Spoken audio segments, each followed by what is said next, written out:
Қайырлы күн. Мен қазақ тілі мен әдебиеті пәнінің мұғалімі Айтбаққа Әйгерім Нұрәліқызы боламын. Бүгінгі менің сабағым 7-ші сыныптарға арналған қазақ тілі пәні бойынша. Құрметті оқушылар, бүгінгі біздің сабағымыздың тақырыбы шығыстың қос шынары. Яғни тақырып қандай екенін түсініп отырмыз ба? Яғни Әлия мен Мәншүк туралы болмақ. Сабақтың мақсаты мәтін тақырыбы сөйлеушінің дауыс ырғағы мен сөйлеу мәнері арқылы негізгі ойды анықтау. Бағалау критериялары мәтін мазмұнын түсінеді, мәтін бойынша сұрақтар дайындайды, мәтіндегі ақпарат бойынша өз пікірін дәлелдейді. Енді оқушылар, осы бүгінгі тақырыбымызды толықтай анық түсініп алу үшін мына бір кереметтей видеороликті дайындап келіп едім. Сол видеороликке назар аударайық. Жаратылысы нәзік болса да, қайсарлық, көзсіз ерлік бойынан табылған Әлия мен Мәншүктің есімі бүгінде ел есінде. Бұл екеуі қазақ халқы үшін қашанда мәртебелі. Әлия Молдағұлова 1925 жылдың 15 маусымында Ақтөбе облысы Қобда ауданында дүниеге келген. 8 жасқа келгенде анасы қайтыс болады. Нағашысы Әубәкірдің үйінде өсіп есейеді. 1942 жылы өз еркімен майданға аттанып, мергендер мектебін үздік бітірді. Соған қарамастан оны біраз уақытқа дейін атыс шабыс алаңына жақындатпады. Бірақ жас қазақ қызы алға ұмтылды, жауға қарсы оқ жаудыруға асықты. 1943 жылы снайперлер дайындау мектебін аяқтайды. Сол жылы арнайы атқыштар бригадасының снайпері болған. Ұрыс таласында жау әскерінің 30-дан аса сарбазы мен офицерінің көзін жойды. 19 жасар Әлияны майдандастары шығыс жұлдызы деп те атаған. Батыр қыз 1944 жылы 14 қаңтарда Псков облысының Новосокольники ауданында қаза тапты. Бейбіт болашақты орнату үшін тәуекелге бел буған батыр қыздардың қатарында Мәншүк Мәметова да бар. Ол 1922 жылы Орал облысы Орда ауданында дүниеге келген. Ата-анасынан ерте айырылған ару қыз жастық шағын тәрк етті.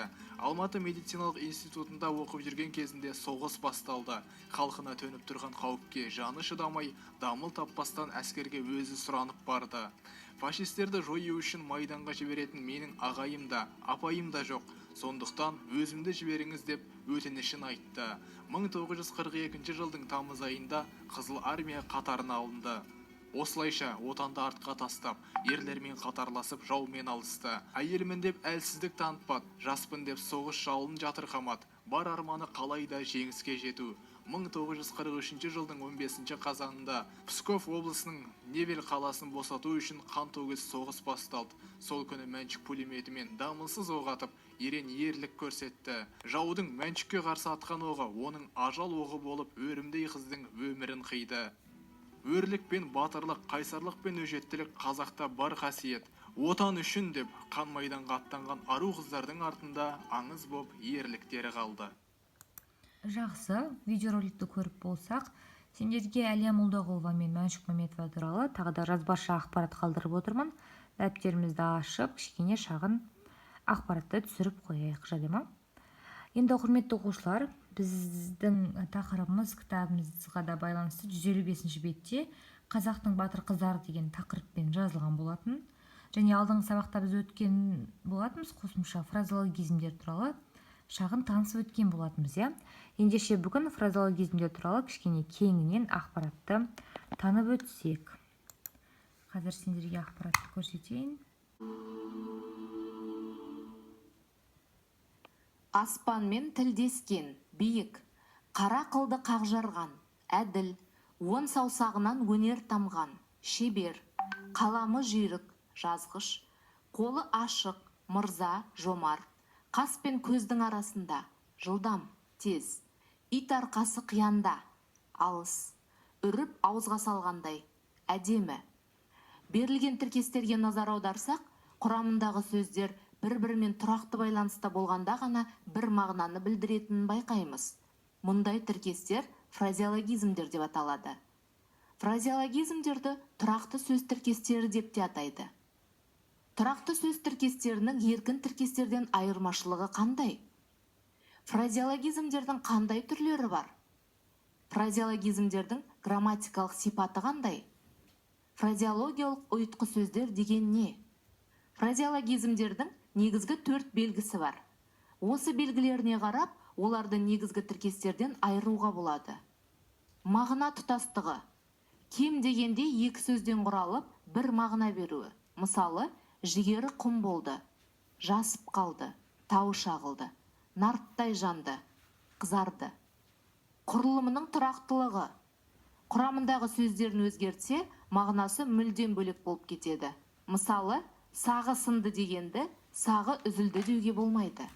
Қолданылу тұрақтылығы. Сөйлеуші дайын тұрақты тіркес ретінде қолданады. Бейнелілігі. Қабағы кірбің тартты деген бейнелі фразеологизмнің баламалары ренжіді, жабырқады. Қазақ тіліндегі фразеологизмдер бір тұтас мағынасымен құрастырушы сыңарлары мағыналарының ара қатынасы тұрғысынан 4 топқа бөлінеді. Фразеологиялық тұтастық.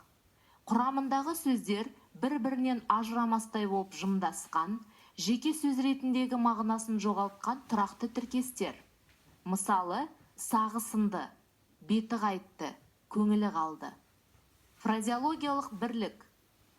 Фразеологиялық бірліктердің негізінде еркін сөз тіркестері жатыр. Еркін сөз тіркестерінің ауыс мағынада айтылуынан туған бейнелі мағыналардан фразеологиялық бірліктер жасалған. Олардың қалыптасуындағы осы ерекшелігі фразеологиялық тұтастықтардан негізгі айырмасы болып табылады. Мысалы, көзін жойды мағынасын білдіретін тамырына балта шапты фразеологизмінің негізінде ағаштың тамырына балта шапты деген еркін тіркес мағынасының бейнелі туынды мағынаға ауысуы себеп болған. Фразеологиялық тіркес. Сыңарлары лексикалық мағыналарын толық жоймай, тіркес қалпында мағына тұтастығын сақтаған тұрақты тіркестер. Мысалы, көмек көрсету, көзі жетті. Фразеологиялық сөйлемше. Фразеологиялық орамдардың бір түрі, тұрақты фразалар, құрамы, мағынасы жағынан өзгерген сөйлемдер. Бұған мақал мәтелдер, қанатты сөздер, атауыштық қызмет атқаратын тіркестер жатады. Мысалы, сырдың суы сирағына келмейді. Елең қылмау, мән бермеу, менсінбеу. Аузы күйген үрлеушер. Бұрын сәтсіздікке ұшыраған адам кез келген нәрсеге сақтықпен қарайды. Әсіре қызыл тез оңар, құбылмалы, өзгермелі, тұрақсыз. Фразеологизмдердің сөз таптарына қатысын, олардың тұрақты тіркес қалпында жеке сөздер сияқты сөйлем мүшелерінің қызметін атқаруына қарап анықтаймыз. Етістік мағыналы фразеологизмдер. Ат ізін салмады, хабарласпады, аузының суы құрыды, таңданды, аян болды, белгілі болды, тағы басқа. Зат есім мағыналы фразеологизмдер. Ағайынды қоңырқас, қатар құрбы, замандас, қара орман, дүние мүлік, ет қызу, алғашқы қарқын, тағы басқа. Сын есім мағыналы фразеологизмдер. Айбалтаның сабындай, жұп-жұмыр, тайға таңба басқандай, анық, айрандай ұйып отырған, тату, ағама жеңгем сай, мінезі үйлес, тағы басқа. Үстеу мағыналы фразеологизмдер. Ауыз жиғанша, лезде, жылдам, өлдім талдым дегенде, әрең, зорға, тағы басқа. Одағай тұлғалы фразеологизмдер. Ә дегеннен, бірден, әйт дегенде, лезде, шапшаң, тәңірімай, о жасаған, тағы басқа. Фразеологизмдердің тууына түп қазық, тірек болған сөздерді фразеологиялық ұйытқы сөздер дейміз. Кез келген сөз фразеологиялық ұйытқы бола алмайды. Тілдің лексикалық құрамының негізін қалаған, халықтың өзімен бірге жасасып келе жатқан байырғы сөздері ғана фразеологизмдерге ұйытқы бола алады. Негізгі сөздік қорға кіретін байырғы сөздердің ішінде фразеологизмдерге ұйытқы ретінде жиі кездесетін сөздер. Адамның дене мүшелерінің атаулары: бас, аяқ, қол, бет, мұрын, көз, тіл, тіс, ауыз, маңдай, мойын, жүрек, өкпе, арқа, тағы басқа. Туыстық атаулар: ата, ана, бала, ұл, қыз, тағы басқа. Төрт түлік мал атаулары: атан, түйе, жылқы, қой, сиыр, тағы басқа. Жан жануарлардың атаулары: ит, қасқыр, түлкі, мысық, құлан, тағы басқа. Сапалық ұғымдардың атаулары: ақ, қара, қызыл, сары, көк, ауыр, жеңіл, жақсы, жаман, тағы басқа. Сандық ұғымдардың атаулары 1, 3, 7, 9, 40, 100, 1000, тағы басқа. Тапсырма. Фразеологиялық сөздікті пайдаланып, жоғарыда аталған фразеологиялық ұйытқы сөздерден жасалған фразеологизмдерді атаңыз. Мысалы, бас араздық, өзара келіспеушілік, ата жолын қуды, бабалардың салып кеткен жолымен жүрді.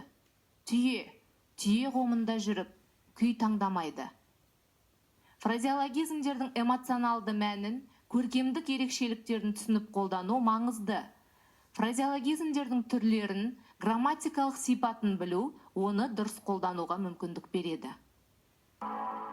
Видеороликті көріп, фразеологизмдер туралы кеңінен таныстық деген ойдамыз. Енді сендерге тапсырма. Екі тапсырма. Бірінші тапсырмамыз мына жерде біздің негізі 156 бетте кітапта көрсетілген. Осы мәтінді оқимыз, сосын осы мәтін бойынша бірнеше сұрақ дайындаймыз. Ал екінші тапсырмамыз бізде кітабымызда мына есте сақта деген бізде ережеміз бар, 155 бетте болды.